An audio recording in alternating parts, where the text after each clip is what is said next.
नमस्ते। थर्ड आई में आपका स्वागत है। तो राजनाथ सिंह साहब ने ललकार लगा दी शंघाई से, बिल्कुल उन्होंने चीन को ठीक कर दिया और चीन को आईना दिखा दिया। राजनाथ सिंह साहब ने कहा कि हम ये जो एससीओ का जो सामूहिक दस्तावेज है जो उस पर हम दस्तखत नहीं करेंगे। बहुत अच्छी बात है। राजनाथ सिंह साहब अभी जो चीन में आयोजित defence ministers of Shanghai corporation के जो डिफेंस मिनिस्टर थे, कॉरपोरेशन के जो डिफेंस मिनिस्टर थे, उनकी एक बैठक थी, उसमें गए थे। 2 दिन तक बैठक चली, सब लोगों ने अपनी बात कही।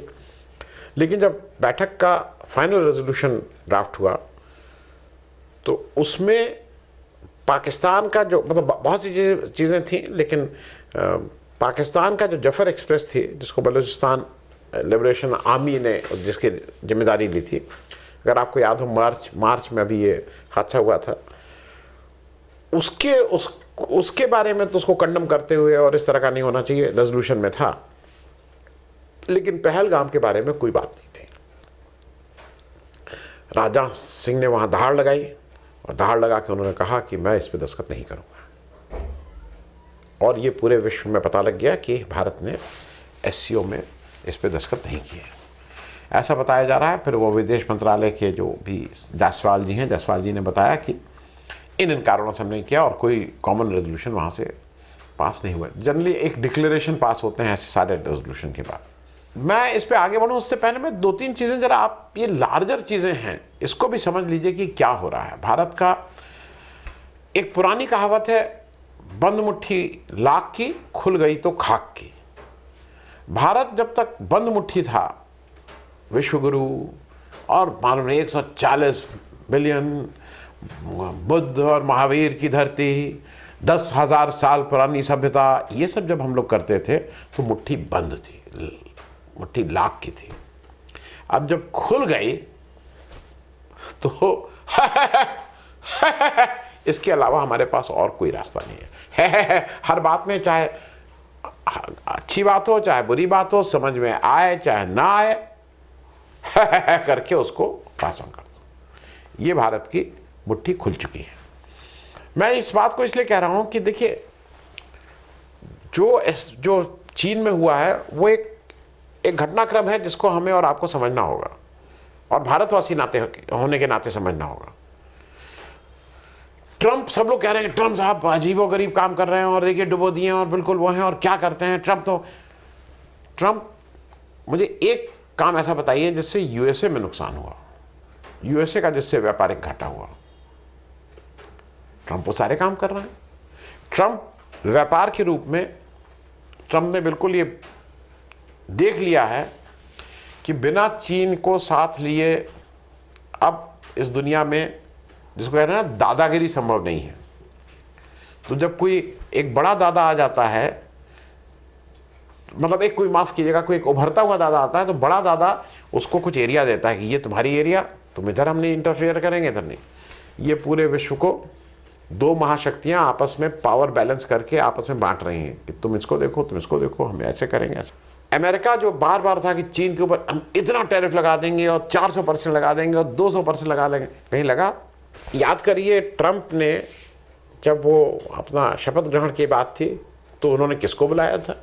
उन्होंने किस देश के राष्ट्राध्यक्ष को बुलाया था? याद आया?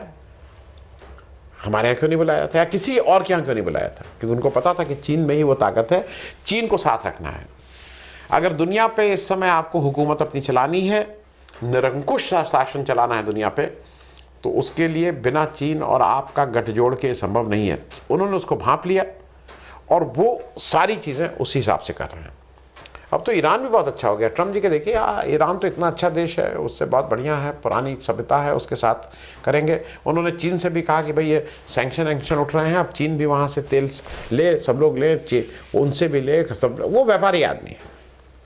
मैं कुछ चीज़ें इसलिए कहना चाह रहा हूँ, अमेरिका हो या कोई भी देश हो, हर देश का जो राष्ट्राध्यक्ष होता है बहुत सी पॉलिसीज उसके हिसाब से चलती है। देखिए भाई ट्रंप आ गए हैं, ट्रंप जो है व्यापारी आदमी है, ट्रंप का ये है, ट्रंप अपना टैरिफ वॉर करें, ये होता है।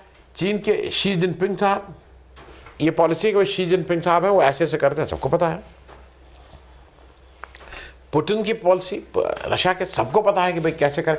पॉलिसी राष्ट्रीय अध्यक्ष के हिसाब से चल रही है।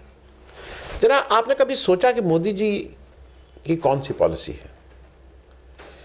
क्योंकि मोदी जी दुनिया में किस लिए जाने जाएंगे? क्या वो ऑपरेशन सिंदूर के लिए जाने जाना चाहते हैं? कौन सी पॉलिसी, मतलब कौन सी ऐसा ट्रेड है कि देखिए ये जो मोदी जी आए, मोदी जी ने हिंदुस्तान में इस तरह से उसको आगे बढ़ाया। कोई पॉलिसी आपको समझ में आती है? मोदी जी डिमोनेटाइजेशन के लिए ये देश में हरदम याद रखे जाएंगे, लेकिन क्या वो अपने को उससे एसोसिएट करना चाहेंगे? पूरे विश्व में मोदी जी याद किए जाएंगे अपनी दोस्ती अडानी के साथ के लिए, लेकिन क्या मोदी जी चाहेंगे कि पूरा विश्व उनको इस उससे याद करे? तो मैं इसलिए भी कह रहा हूं कि सारे राष्ट्रीय अध्यक्ष का एक डायरेक्शन है। एक यहां पे अगर आपको किसी को ये समझ में आता हो कि मोदी जी का डायरेक्शन क्या है एज एन इस देश के नेतृत्व होने के बाद, तो वो जरा शेयर भी करिएगा, बताइएगा भी, तो उस पर भी थोड़ा रिसर्च करके हम लोग एक और प्रोग्राम करेंगे। ये बात मैं इसलिए कह रहा हूं क्योंकि ये बात वो जो नेतृत्व करता है, और खास करके डेमोक्रेसी में, वो उस पूरे राष्ट्र के अभिव्यक्ति की बात होती है। कैसे राष्ट्र सोच रहा है, कैसे वो कर रहा है। इसीलिए भाई मेजॉरिटी का रूल है, मेजॉरिटी के नेता हैं। यहाँ पे क्या आपको लगता है कि ऐसा हो रहा है? हमने कौन सी, मतलब हमारी कौन सी हम छोटे, मतलब इंटरनेशनल छोड़ दीजिए, अरविंद केजरीवाल भाई वो शिक्षा और हॉस्पिटल, लाख उसमें कही, उसमें घपला हुआ, उसमें चोरी हुई, उसमें ये हुआ, शिक्षा हो। हम तो यहां तक कहेंगे उत्तर प्रदेश, योगी आदित्यनाथ भाई बुलडोजर आइडेंटिफाइड है ना कि नहीं, अगर कहीं कुछ होगा ऐसा तो बुलडोजर चला देंगे। आप ऐसा कौन सा काम किए हैं जिससे विश्व पटल पे आपको याद रखा जाए, और खास करके विदेश नीति के हिसाब से, कि आपने ये कर दिया कि भाई ये हमारे साथ बिल्कुल आएगा, हम इसके साथ तो खड़े हैं। अमेरिका आज बिल्कुल विदेश नीति में बिल्कुल स्पष्ट है। इजराइल के साथ हम खड़े हैं तो खड़े हैं। इजराइल जो बिल्कुल ही खत्म होके, मतलब दफन होने वाले थे, जब उस समय अमेरिका उनकी मदद के लिए आए कि भैया इनको खत्म करके दफन मत करो, छोड़ दो। इजराइल के साथ खड़े हैं। मतलब कोई भी देश हो, मेरा सिर्फ कहना है कोई भी देश हो। मैं एक छोटा सा टेबल अब आपको दिखा रहा हूं, और टेबल जानबूझ के मैं दिखा रहा हूं क्योंकि आप उस समझिए कि हम क्या कर रहे हैं विदेश नीति में, या भारत जो अकेला पड़ रहा है उसके रिपरकशंस क्या होने जा रहे हैं। मैंने ये विश्व के 7-8 जो इम्पोर्टेंट ऑर्गेनाइजेशन हैं, जहाँ पे सारे विश्व के नेता मिलते हैं, पॉलिसी की बात करते हैं, रक्षा की बात करते हैं, बहुत सी चीज़ें बात करते हैं, क्योंकि अब किसी भी देश की गरीबी, बेरोजगारी, रक्षा, उद्योग, वित्त, विदेश नीति, ये सब एक दूसरे से ओवरलैपिंग है। तो मैंने यहाँ, जब आप यूएनओ की बात करें, सबसे बड़ा ऑर्गेनाइजेशन यूएनओ, उसमें 193 मेंबर्स हैं +2। अब उसमें ये जो मैंने पहले यूएनओ दिखाया, फिर आपको मेंबर्स कितने हैं ये बताया, और एक फिगर मैं आपको दे रहा हूं। अच्छा, ये फिगर हो सकता है कहीं 2023 की हो, कहीं 2024, कहीं 2025 की। फिगर्स जो लेटेस्ट मिल रही थी वही। इस यूएनओ में जो 192 देश हैं, 193 देश हैं, उसमें पर कैपिटा इनकम के हिसाब से नंबर 1 कंट्री कौन सी है? उसका नाम है लग्जमबर्ग। लग्जमबर्ग की पर कैपिटा इनकम $1,25,845 है, 1 करोड़ रुपए से ज्यादा पर कैपिटा। अब इस यूएनओ में जहां पे 193 लोग हैं, भारत की पोजीशन कौन सी है? भारत की पोजीशन 143वीं है। वी आर 143 आउट ऑफ 193, और हमारी जो टोटल पर कैपिटा इनकम है $2937, $2,937 पर कैपिटा इनकम हमारी है। हम पर कैपिटा में मानना है कि उसमें अडानी जी से लेके सब लेवरेजिंग, लेकिन हमारी ये पर कैपिटा इनकम है। अब आ जाइए नेटो। नेटो देश है जो ताल ठोक के बाकी लोगों के ऊपर अपना अधिकार, यूरोपियन और उनकी दादागिरी चलाना चाहता है।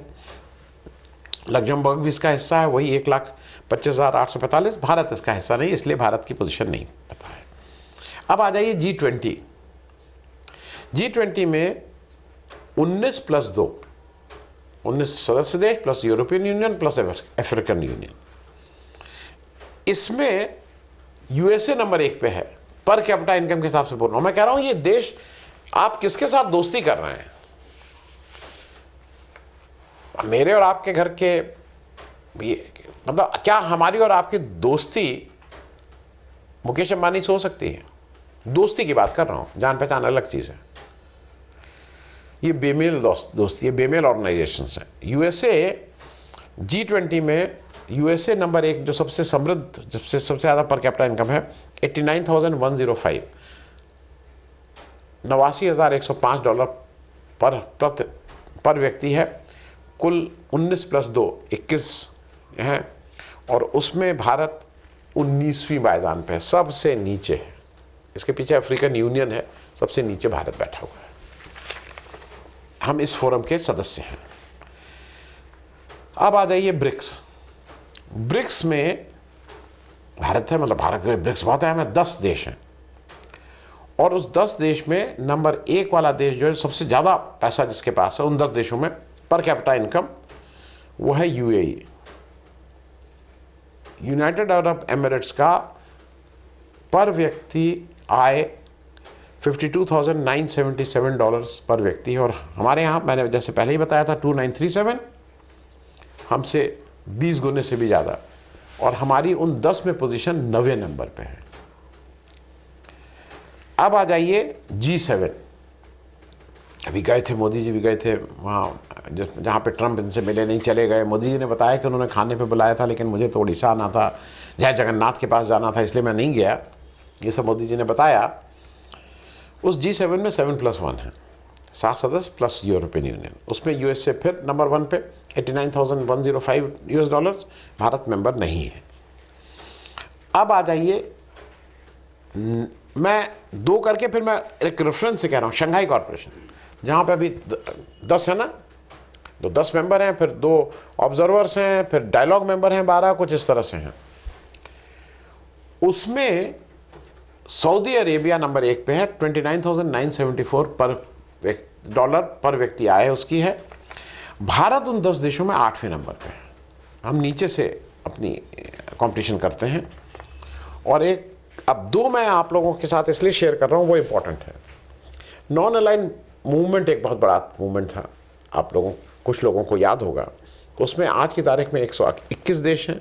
सिंगापुर उसमें नंबर 1 पर कैपिटा इनकम के हिसाब से सिंगापुर है, 84,734, $84,734 पर व्यक्ति आए हैं। और इन 8 देशों में भारत 2,900 कुछ डॉलर के साथ चौथे स्थान पे है। भारत नैम देशों में 121 देशों में 75वें स्थान पे है। Bharat is at the 75th place. नैम में हमारी ये पोजीशन है। अब आखिरी बात मैं इसलिए करना चाह रहा हूँ, एक है SAARC, South Asian Association for Regional corporation, SAARC. Bharat इसका बहुत एक समय एक्टिव सदस्य था। उसमें कुल 8 देश हैं। नंबर 1 सबसे ज़्यादा इनकम वाला उसमें मालदीव्स है। ये गरीब देश हैं ये सब, मालदीव, श्रीलंका, पाकिस्तान, बांग्लादेश, नेपाल। $13,005 पे नंबर 1 का देश मालदीव्स है। और इन 8 देशों में 4 नंबर पे भारत है, $2,900 के साथ। ये मैंने आपको इसलिए समझाया और इसलिए दिखाया, आप जहाँ पीछे से टॉप कर रहे हैं उन ऑर्गेनाइजेशंस में आप जाते हैं, आप अपनी बात कहते हैं, आपकी बात मानी नहीं जाती है, आप फिर वापस चले आते हैं। आप अपने सार्क और नैम को क्यों नहीं रिवाइव कर रहे हैं? आप क्यों नहीं ताकत ले रहे हैं उस सार्क और नैम से, जो आपकी ताकत है, जहाँ पे आपकी बात सुनी जाएगी? उस पर सीधे सीधे है कि आपकी विदेश नीति फेल है। आपने सारे पड़ोसियों से इतने झगड़े कर रखे हैं, चाहे वो चीन हो, चाहे वो पाकिस्तान हो, चाहे वो बांग्लादेश हो, चाहे वो, मतलब हर एक से झगड़ा कर रखा है। आप झगड़ा कर रखा है, या अडानी जी को ने वहां कुछ बेच रखा है तो वहां की पब्लिक उनसे गुस्सा है।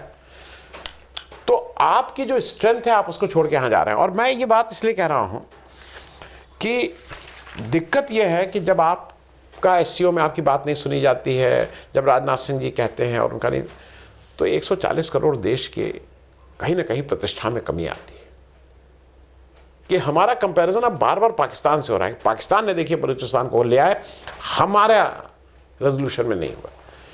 ये स्थिति बहुत अच्छी नहीं है, जैसे मैं मतलब मेरे लिए बहुत अच्छी स्थिति नहीं है।